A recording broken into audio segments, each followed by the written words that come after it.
Inni taanu economic analyze akkamitti xiinxaluu. Analyze waan xiinxalli akkuma beektan political xiinxaluun jira, awuraa xiinxaluun jira, economics keessatti xiinxalli jira.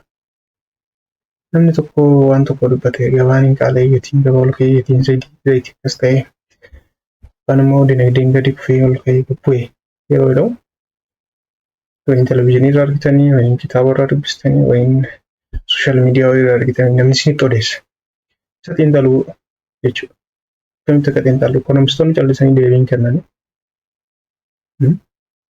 Akkamitti xiinxalu.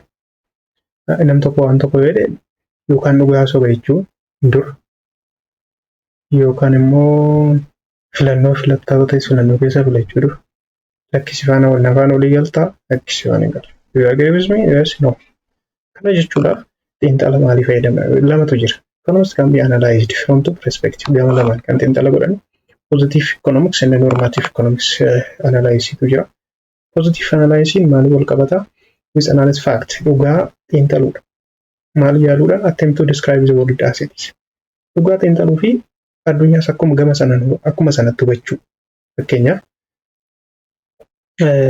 yeroo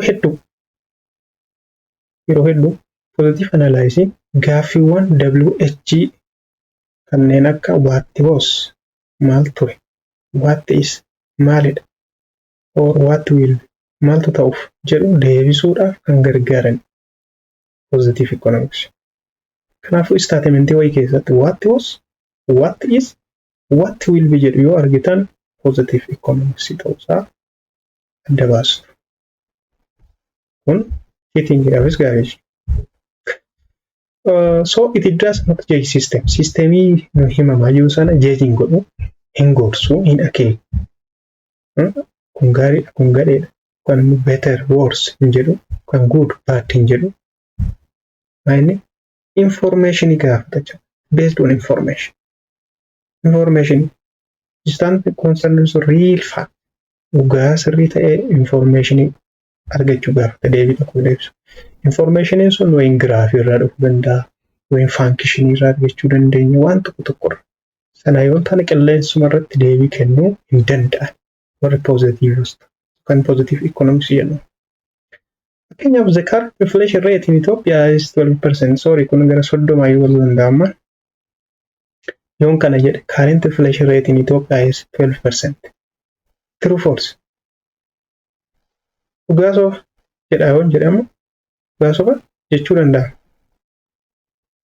Ashi poverty and unemployment are the biggest problem in Ethiopia. True or false? True. Life expectancy at base in Ethiopia is rising. Hundi isaaniiyyuu maaliif wal qabatu fact informationii factiidha wal qabatu. Information kan related with fact and the information. Amma asirratti hubannoo wayii isinii xinnoo kennuu yaada. Keenyaaf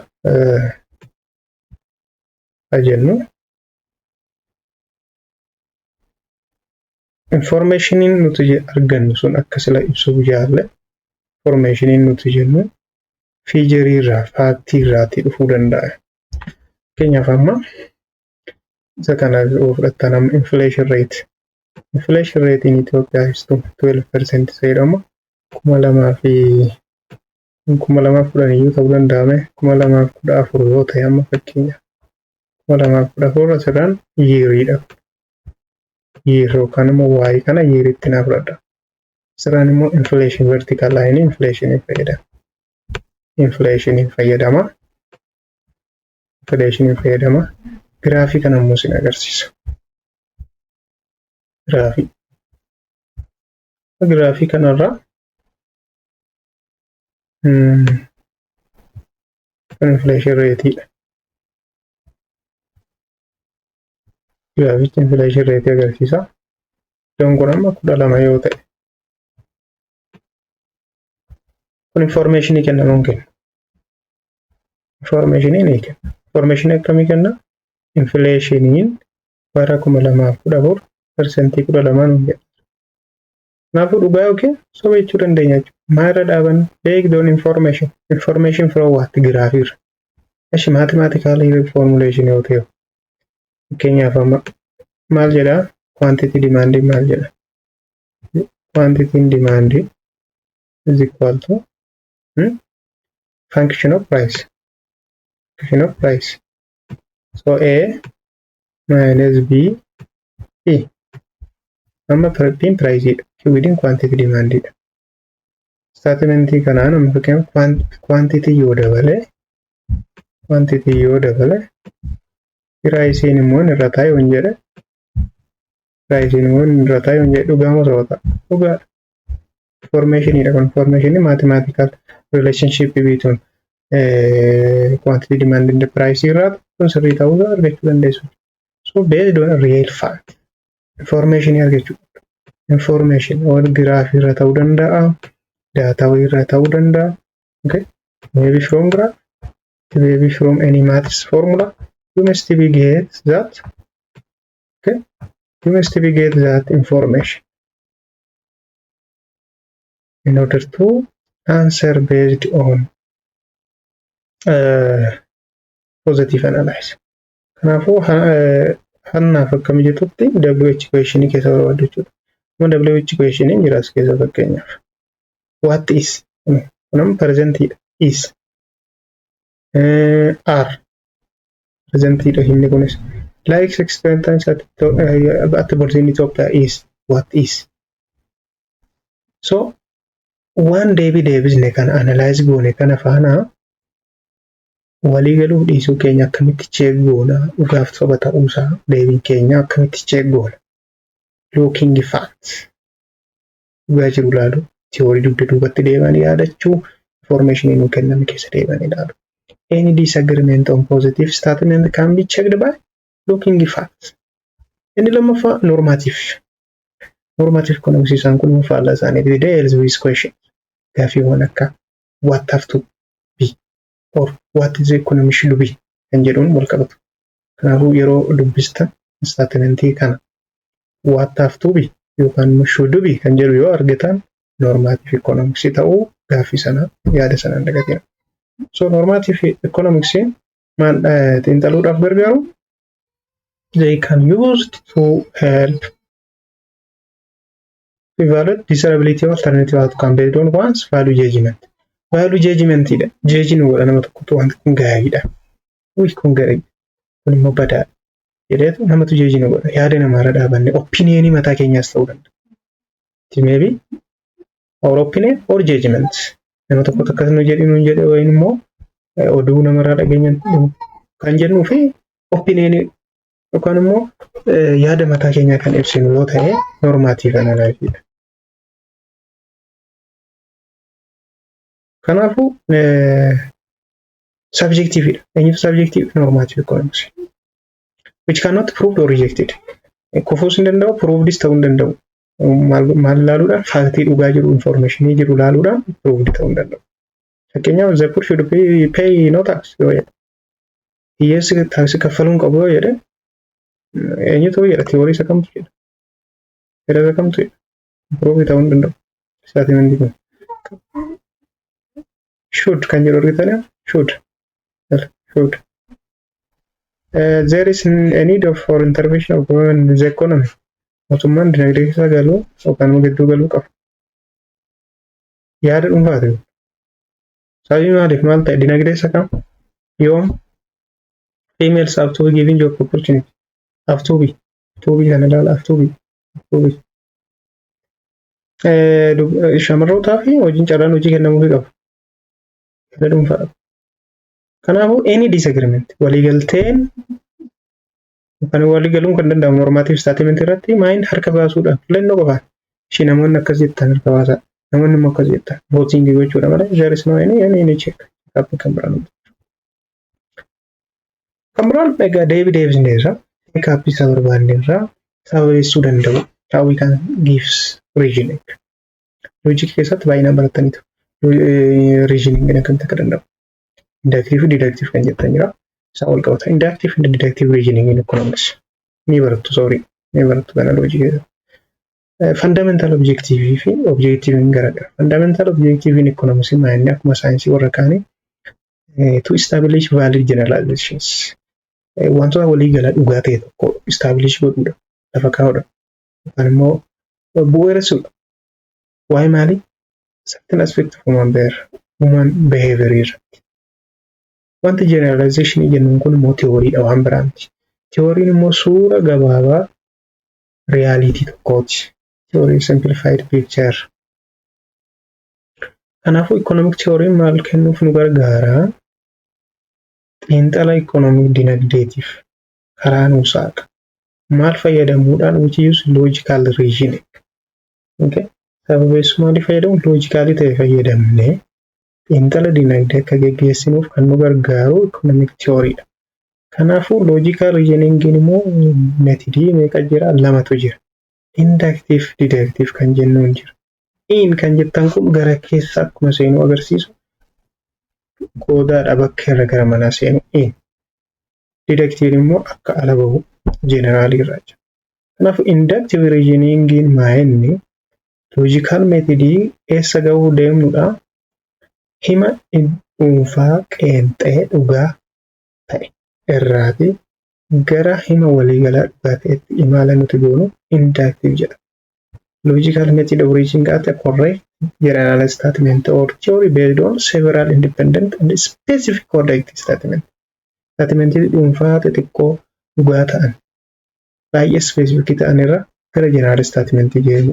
Kana jechuun gabaabumatti particular to general isa jennu jechuudha. So it is a process of driving principle. Adeemsa principle ittiin drive goonu. Theory ittiin drive goonu. Eessaa kaane dhugaarraa gara theoryitti deemne. Yookaan immoo particular to general economic analysis jechuudha. Xiinxala particular to general. Step akkasii kana metodii kanaan reasoning gochuuf sababeessuu fi step nuti keessa darbuu qabnu sadi. Tokko problem adda baasu. So selecting problem for analysis. Problem xiinxalaaf nu gargaara. Waa'een inflation yoo ta'e qaala'insa gabaa yoo ta'e specific problem inflation. Inflation in causes of inflation. The word determinants of inflation. Region tokko qabna. Finfinnee naannoo tokko qabna. Lammaffaarratti step lammaffaarratti collection data collect gochuu sassaabu classification data qoqqoodu data sana immoo xiinxalu analyze data. Yeah, inflation is what is the cause of inflation? Yookaan immoo gabaabumatti factors that can determine a student's performance. Barattoota freshman determinants of freshman students grade performance in economics. Okay. Economics irratti wantoota performance barattoota freshmanii murteessuu danda'an jennee lafa keenya. Tokko library kan jennu data irratti. Library fageenya doormiidha gara library background isaanii family income galii maatiin argatan fiisii qabaachuuf dhiisuu isaanii faaktaroota kana tartiibessina variableota kana. Problemichi define erga goone collect goona choo data hin gaafanna barataa galii warra kemeeqa GPA qabxiin 12 fudhatte meeqa library dha gara doormiitti distance nagamu fiisii qabdamu hin qabdu bilbila qabdamu hin qabdu kana collect data irratti guuna nama hunda qorachuu barbaanne barattoota kana. Saboota classify goona jecha. Saalaan umuriidhaan haa ta'u qabxii isaaniitiin haa ta'u family background haa ta'u classify goona jechuudha. Jiboota immoo hariiroo variableota gidduu jiran analyze goona jechuudha. Okay, warri PC qaban akkamii qabxiin isaanii, warri bilbila qaban akkamii qabxiin isaanii, warri family isaanii galii qabu, warri family qarshii erguuf ta'u akkamii qabxiin isaanii. Kan going to analyze that data. Umarraa stepping establishing cause effect. Sababaa fi bu'aa variableota gidduu jira. Maal gochuudha jechuudha? Establish gochuudha. Okay. Yoo warri PC qabaatan, barattoonni warri PC qabaatan, kan computer qaban, PC ownership yoo ta'an, PC warri qaban qabxiin isaanii hammanaan dabala. Wayin hammanaan dabala. Warri PC hin qabne immoo akkasi. Warri doormi isaa librarytti dhiyoo jiru dafanii gara library seenuu waan seenaniif saving ta'a. Power of studying bareedaa qaba jennee relationship goona jechuudha.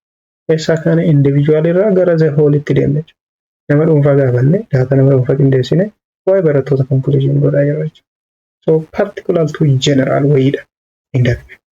Deductive ni faallaa kanatti logical way of arriving at particular or specific correct statement starting from general correct statement. Waan dimshaasha, dhugaa dimshaasha, statement dimshaasha, hima dimshaasha irra split godhaa deemna jechuudha gara individualitti. Kana jechuun waan dhumataa conclusion ta'eera jira achi kaana jechuudha. Waa'ee ta'ii dinagdee tokko. Assumptionii tokko irraa kana close to axioms kan jennu assumptionii dhugaa irraa kana adeemsa nuti itti argumentii keenya yookaan immoo hima keenya jabeessu sababeessinu jechuudha. Theoriin kan afaan agrees disagrees gochuu danda'a. Isa chee gochuudhaan immoo maa'inni isa kana jeneraalittu particulaarii move gochuudha jechuudha. Steeponni jiranis jiru kana keessa darbu steepii gara hundoo goruu waadde. Steepii afurtu jira. Tokkoffaan problem identification. Rakkina adda baasu akkuma jira. Lammaffaan assumptionii lafa kaa'uudha. Fakkeenyaaf if demand increase price decrease. Quantity demand decrease price increaseasa jedhudha. Yoo price quantity demand yoo lafa kee. Okay. Determinants of inflation. Inflation amma naannoo tokko jiru yoo haasa'u. Yookaan problem identification. Specification of assumptions. Hypothesis lafa kaa'u. Assumption jechuun jenneera. Kun kana ta'e kun kana ta'a. Hypothesis isuma immoo ijoolleen barattoonni yoo PC qabaatan qabxii gaarii qabu. Warra PC hin qabne hariiroon PC ownership PC qabaachuu fi grade performance ijoollee positive relative. Kun hypothesis dhugaa fi soba ta'uu isaa immoo valid test kan goonu step irratti result keenya irraa jiru. Result kan argannu in Excel irratti calculation wajjinna akkatti hojjetan gana barattu. Wayi mathematical formula fayyadamna wayi econometrics dha. No, jaayawsa. Test goona jechuudha. Dhugaamas bakka ta'u hypothesis nuti kennisu. Kun logically maaf isin bachiisuuf sorry. Deeply keessa galuun barbaachisa. Inni taanu scarcity, choice, opportunity cost and production possibility front. Scarcity mind. Fundamental economic problem in Ayanera, namni kamiyyuu any human society facing problem. Hawaasni kamiyyuu kan mudatu akkamiin kan mudachuu danda'u, hawaasa kan mudachuu danda'u problem scarcity. Biyya kamiyyuu addunyaa kamiyyuu biyya guddataa jiru, biyya guddataa jira. Kanaaf scarcity mind the fact that economic society can society needs produce goods and services are finite. Qabeenya dinagdeen yookaan qabeenya resource jecha. Societiin tokko hawaasa tokko mi'oota yookiin tajaajiloota argachuuf itti fayyadamu. Finite ta'u, limit ta'u, ASCdhaan limit ta'u daanga'uu isaati. Daangeffamni isaanii kan ibsamuu danda'u uuman wanti related ta'uu isaaniitiinidha malee waan biraatiin miti. Kanaaf scarcity qabamutti imbaalaansiidha jechuudha. Waan waliin madaalleedha. Between our wanta barbaannuu fi akka irraa argannu wanta barbaannu sana imbaalaansii yeroo ta'u scarcity jennaan. Waggaa lama yookaan waggaa shan gidduutti otoo degree masters PhD fudhannee barbaanna garuu resourcing eenyu time nuti qabnu limited we cannot do that. Kanaaf choice itti deemna jechuudha. Freshman course erga graduate goone field filan wayin accounting wayin management wanta filan. Osoo manni barumsaa subjectii hundaan wayyame degree economics baradhu accounting management sinuu jedhee we graduate with good performance. Qabxii gareedaadhaan specialization sadii afur fudhachuu dandeenya waggaa wal fakkaataatti. Hin dandeenye. Kilaasii yeroo economics hin jiru accounting hin jira management hin jira. Qabxii wal gitan fi assessment wal gitan. So it is impossible. Sababii waggaa afur keessatti kana gochuu qabna. Kanaafuu maal goona ree? Ni filanna. Filannoon kanaaf barbaachisa inni economics galtaa yookiin accounting. Akkuma ibsine resourcing lama ta'uu jiraachuu ibsine. Resource is said to be free. Free kan jenne if amount available to society is greater than amount with desire at zero price. Akka sunshine jiraachuu isaanii ibsine kun all what we can do. Once later. Economic resource in afur jiraachuu isaanii labor kan jenne jira humna namaati. Humni namaa qabeenyadha.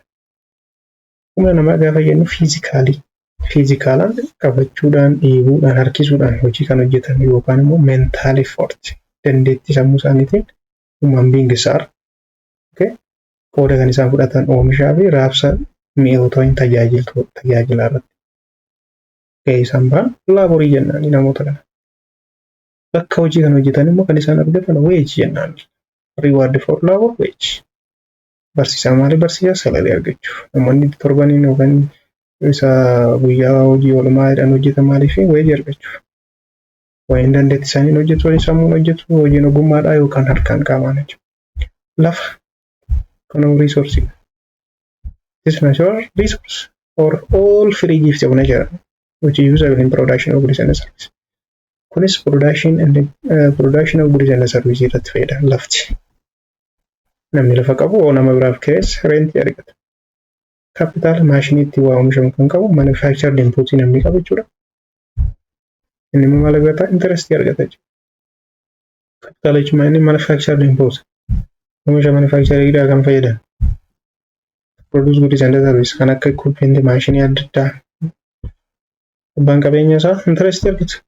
Namni isaan kana sadan kaapitaala lafaa fi laaborii kana walitti qabee qindeessee manaajii godhee yeroo oomishaatti galu immoo entrepreneurship jenna. Special type of human talent jedhama. Baay'ee taalentii ta'e human talent kan jedhu isa organize godhuudhaan manaajii gochuudhaan as factors of production kan jennu lafa kaapitaala land maal keessatti to produce goods and services. Tajaajila kennisuu irratti oomishuu keessatti akkasuma immoo to take risk of making loss yoo bu'aa buufachuu dadhabes riskii nama fudhadhee amane kan hojiitti seenu entrepreneurship jedhama. Maaliifidha kana godhaa? Bu'aa argachuuf to make profit. So rewarding entrepreneurship profitidha. Faaktaroota production arfan kana keessaa gahee lama kan qabu production and distribution dhaaf kan oolu laborii qofa. Warri kaan garuu maalifidha? Production. So gabaabumatti resource maal jennee input jennaan jechuudha. Inputota factors of production jechuu dandeenya, economic resource jechuu dandeenya, scarce resource jechuu dandeenya. Maaliin fayyadu? To use to produce goods and services. Okay, wantoota define godhin darbe goodii maayinni. Goodii jechuun maayinni. They are tangible materials. Materialota qabamuu danda'a. We can touch. So goods and services are scarce because resources are scarce. So resourcing kan nuyi lafa, capital and natural resource interoperability dha jechuudha. Sila kayna laborii maayinni human effort. Human effort kan immoo dadhabbii namoomaa physically haa ta'u mental effort. Human resource time resource dha. Kafaltii laborii wayiidhaan capital man human creation. Capital jechuun maashinii namoonni tokko walitti suphaa adda addaa godhanii ittiin hojii hojjetan. Human creation ta'uu danda'a capital. Physically capital ta'uu human capital ta'uu danda'a. Maal argachuuf yoo kan isaan godhan interest. Natural resource qabeenya uumamaa gift of nature kan jennu. Qabeenya uumamaa kan haaromsamu kan hin haaromsan renewable exhaustible ta'uu danda'a. Akka laandiidhaaf reentii kaffalamu. Sanaaf entrepreneurship ability namni qabu dandeettii talent management kan qabu yaada idea talent risk operation kan namni qabu entrepreneur jedhama. Maal argachuuf dalagaa profit. So good kan jennu we can see ilaaluu kan dandeenyu fail failingi feel gochuu kan dandeenyu yoo tuqne itti qorree natti dhaamate nagubee natti ooyyaa jechuun we can feel.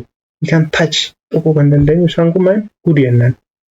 So maayinni isaa tangible raw materials kan akka script boorsaa computer waan irra ta'e waan irra dhufan tangible jechuudha. Kanaafuu kaffaltii argatti kaffallee booda touch godhuu dandeenya qabachuu dandeenya birrii kaffallee fudhannee gara manaatti galuu dandeenya jechuudha. Tajaajila isaa.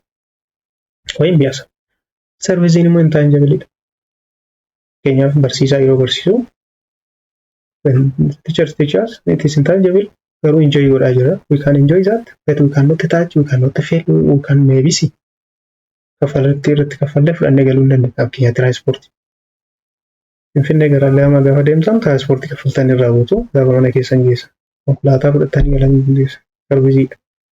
Gaafa isin dhukkubu medication gaafa doktora bira deemtan medication fudhattanii galtu tajaajila tajaajilamtanii galtan gara manaatti doktora fudhattanii galtan.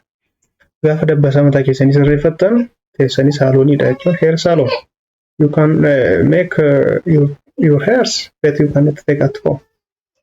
So kanaafuu tajaajiloonni kun kan argamanii maddi isaan kan irraa argamu limited. Choice is mandatory here. Give up some goods and service. Jechuudha choice jechuun.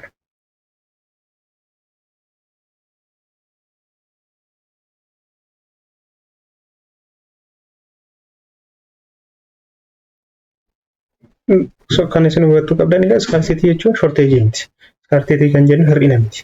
Shortage ni specific wanta specific ta'ee fi short term yeroo gabaabaa rakkina yeroo gabaabaa. Scarcity garuu universal akka walii galaatti eessayyuu kan jiraatu universal and everlasting problem rakkoo eessa jiraachuu danda'u. Lammaffaan choice filannoon maaliif an filadha? If resources are scarce qabeenyi erga daangeffamaa ta'e mine output oomishni argamu limitedidha. Nam tokko amma lafa hektaara tokko bichaa qaba yoo ta'e kan inni oomisha outputiin isaa limitedidha. Kuntaala tokko irraa oomisha wanta ta'e kuntaala lakka. Kana jechuun oomisha yookiin outputiin sun limited erga ta'ee we cannot satisfy all our wants. Waan barbaannu hunda guuttachuu hin dandeenyu. Kuntaala tokkittiidhaan maal guutu? Kanaafuu choice must be made. Filannoon dirqama jechuudha. Kanaaf maayinni scarcity maal fida? Filannoo fida. Scarcity implies choice. Choice jechuun immoo choice immoo maal fida? Cost fida. Filannoon immoo. Maaliif isa tokko filate jechuun kan biraa qooda filatu kan biraa filatu. Inni filachuu ta'uu danda'u opportunity tokko qabu dhiise sun immoo costiidha isa. Costing kun immoo opportunity cost jennaan. Opportunity cost sacrifice ta'e yookaan dhiifame jechuudha. Kanaafuu scarcity maal fidaa? Maayirraa dhufee waan qabeenya limited ta'eef resourcein. Resourcein limited yoo ta'e outputiin yookiin oomishni argamu resultiin limitedidha. Resultiin yookiin output limited yoo ta'e fedhii keenya hunda galma gahachuu hin dandeenyu. We may not satisfy all our wants. Fedhii keenya hunda guuttachuu hin dandeenyu yoo ta'e immoo gara filannoo deemuun dirqama. Choice involves cost. Tokko yoo filannu inni nuti itoo filachuuf carraa qabnu dhabne sun costidha. Opportunity cost. Barataadha. Waggaa 4 qabdu taa'e.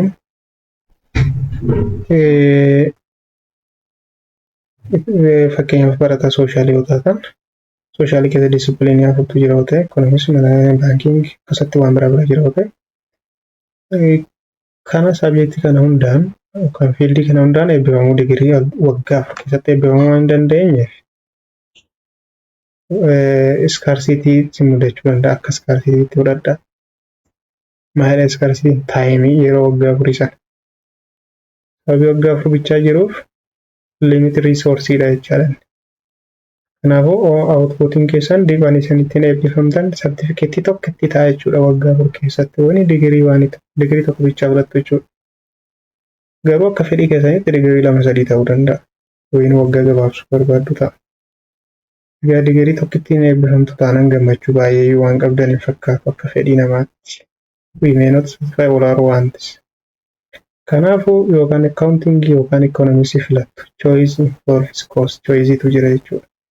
Yoo economics galtan carraa management accounting kan biraa galuu qabdan immoo ni dhabdu. Inni immoo opportunity cost jedhama jechuudha. This is all about.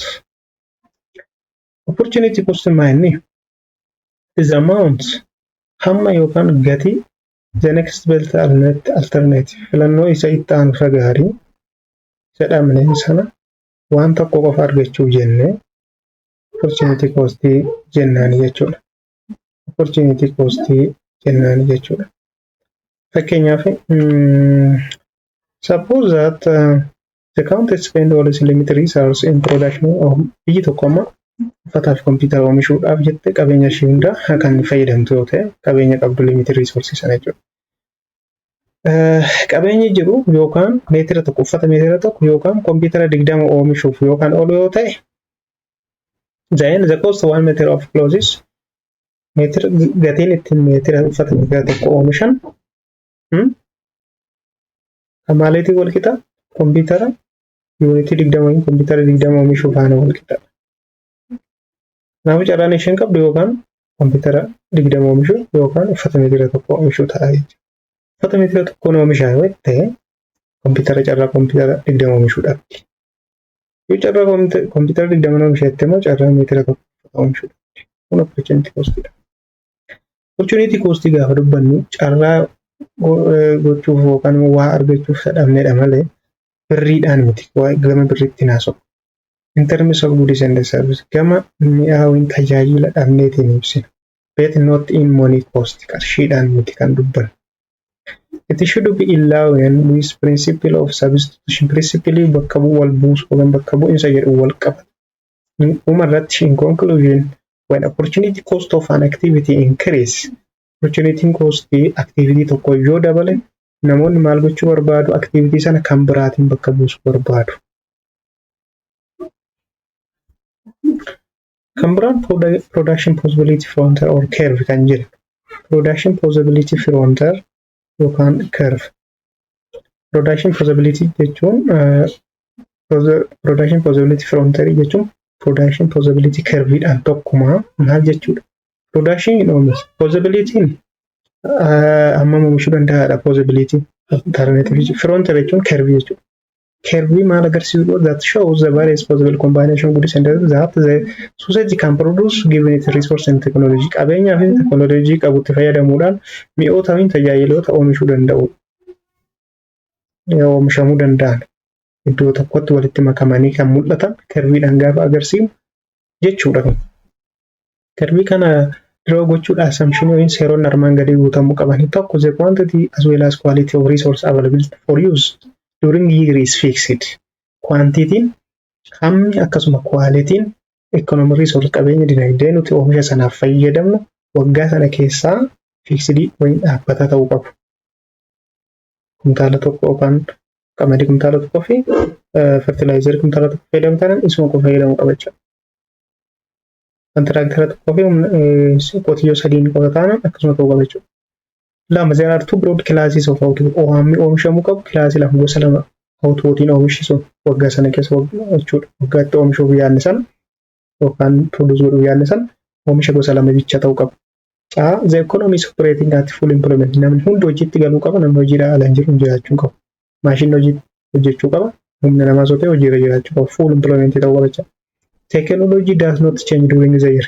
Waggaa sana keessa teknooloojiin fayyadamu jijjiiramuu qabu. Irratti some input are better. Inputonni tokko tokko lafti yookiin capital yookiin maashinii nuti fayyadamnu baay'ee adapt ta'uu danda'a. Isa kan caalee argamuu danda'a. Specialization jiraachuu danda'a. Kana erga ta'ee haa jennu suppose hypothetical economy tokko soorataa fi kompiitara kan oomishtu maal fayyadamte limited resource qabeenya limited ta'e sanaa fi teknooloojii qabdu fayyadamuudhaan oomisha armaan gadii kan oomishtu yoo ta'e.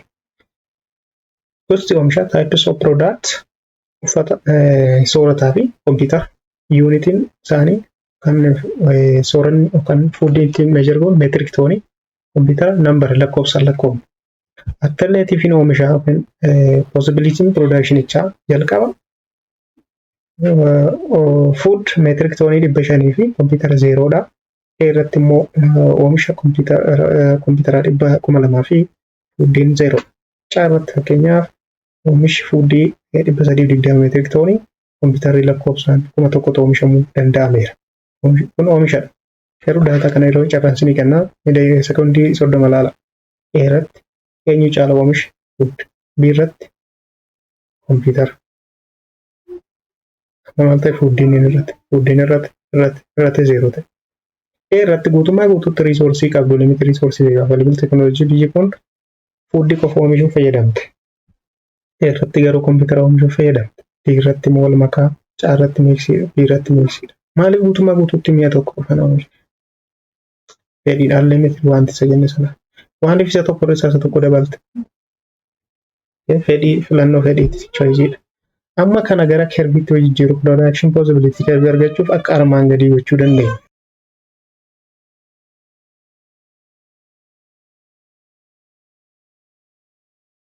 Okay, for today, let's we simply look at this curve. Gama X-tiin X-axis irra kompiitara daataa isaa keenya, Y-axis irra fuuldii keenya gaafa pointii fakkeenya irra kan jiru 500 fuuldii 500 fi kompiitarri 0dha. Kompiitarri 0 ta'e teebilicha keessa yoo ilaaltan 500 fi 0 biirratti fuudhiin meetektoon 420 kompiitarri 500 lakkoofsaan biirratti iddoo kanatti kompiitarri 500 420 akkuma kanatti deeme. Pointoota ABCD erga wal qabsiifne E wal qabsiifne pointii wayii akka carraa keessa yoo jiraate Q iddoo kana jiraatee fi R'n dhabamarraa yoo jiraate. Production possibility curve jennaan curve kana. Production possibility frontier yookaan curve jenna. Maal agarsiisa? All inputs on pointoonni asirra jiran production possibility kanarra jiran hundi isaanii attainable yookaan efficient jennaan gahaadha.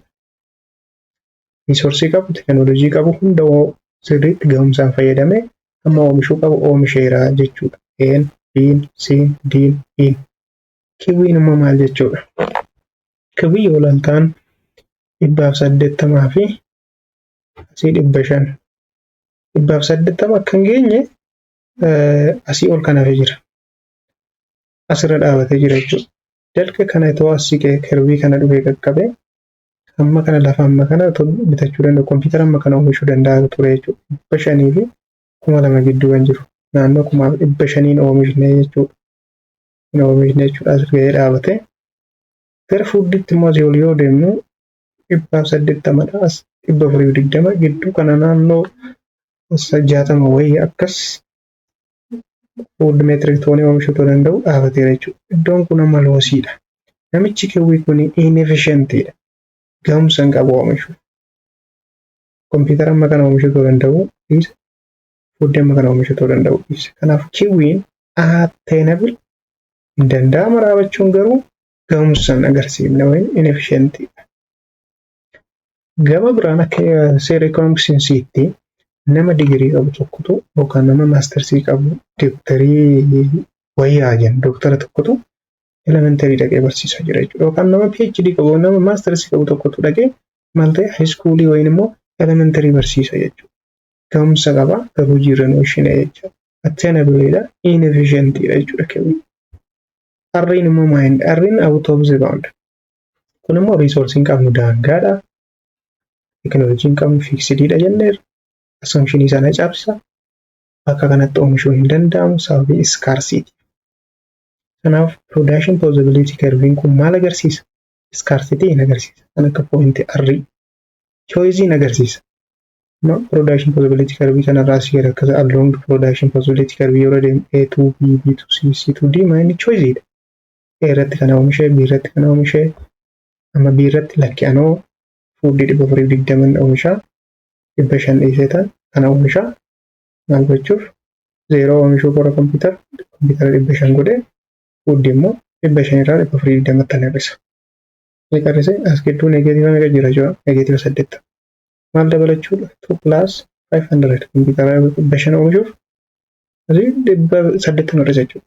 C irratti immoo lakki ammayyuu fuudhii gara 320tti gadi hir'isee 100 hir'iseen 500 dabaladha kompiitara jedhee gara C irra dhufe. Akka kanatti opportunity cost jechuun kana. Opportunity cost jechuun kana. So what we learn from this production possibility curve? Maal baranna sirra efficiency baranna gahumsa. Scarcity baranna which shows by opportunity cost. Zero opportunity cost law of increasing opportunity cost kan jedhu jira. Sana agarsiisa.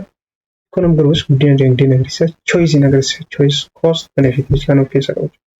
Kanaafuu PPF production possibility curve maal agarsiisa? Yaada sadii tokko concept of scarcity agarsiisa akkas layyeen point H kan jiru keessatti kan notaawwan limiti amount. Yookaan immoo oomishni argannu unlimited miti. Amma oomishnu muraasadhaan lakkaawwamu. Otoo waan qabeenya qabnu hunda fayyadamne sa'aatii 24 otoo fayyadamne yookaan amma nuti argannu qabxiin keenya expressiidha fakkeenya. Afurii dhaala galmeessuu hin dandeenye. Okay, akka kana jechuudha. Resource qabnu fayyadamne. Sa'aatii qabnu fayyadamne limit output oomishna jechuudha. Concept of choices in agarsiisa. Curve A, B, C, C, D akka akkasitti deema. Concept of opportunity cost in agarsiisa. Kamtu PPF curve jechuudha waan slope waan ta'eef. Kanuma wal qabate downward sloping kun law of opportunity cost dha. Law of opportunity keessayyuu law of increasing opportunity cost in agarsiisa. This law states that we can produce more on the more of products as opportunity cost per unit of additional output increases. Kanaafuu production possibility curve kun gave to the origin jechuudha. Gave to the origin. Irratti waan isin beekuu qabdan production possibility frontier increasing opportunity cost dha inni amma kan agarsiisu. Increasing opportunity cost kan jennu inni amma curvichi akka kanatti jira waan ta'eef. Sorry, like this one. Kanatti jira. Increasing opportunity kun kan KV dha. KV yeroo ta'udha. Increasing opportunity kun increasing opportunity cost dha. Decrease kan inni ta'u kun KV yeroo ta'udha akka kana. Kana akkas. Kun KV yeroo inni ta'ullee jira. Inni kan biraan si yoo jennu akka irratti constant kan jennu jira. Straight line yeroo ta'u. Constant opportunity cost jira jechuudha. Inni kun KV dha. Increasing law of opportunity cost jedhama. Inni kun immoo decreasing jedhama. Inni kun constant. Kun constant dha. Straight line yeroo ta'u opportunity cost calculation inni data kana nu kennu mala jechuudha. Isa ittaanutti how we can calculate opportunity cost akkamitti calculate akka goonu ilaalla. Kanaaf gaammaatti try to refer what we can read now. Amma waan irraa geenye dubbisa. Commentii jalatti waan isin hin galle kataba. Then we try to fix some from regarding this. So if you have some question, if you have some comment about barreessa. Yeroo jalqabaaf gara YouTube kana kan dhuftan tutorialiin kun freshman fi behavioral economics course tutorialidha. Koorsii kan biroos librariitti godhuu dandeenya beekamu. Kanaaf subscribe, comment gochuu, share gochuu ormaan ga'uu hin dagatinaa. Stay tuned. Have a nice time.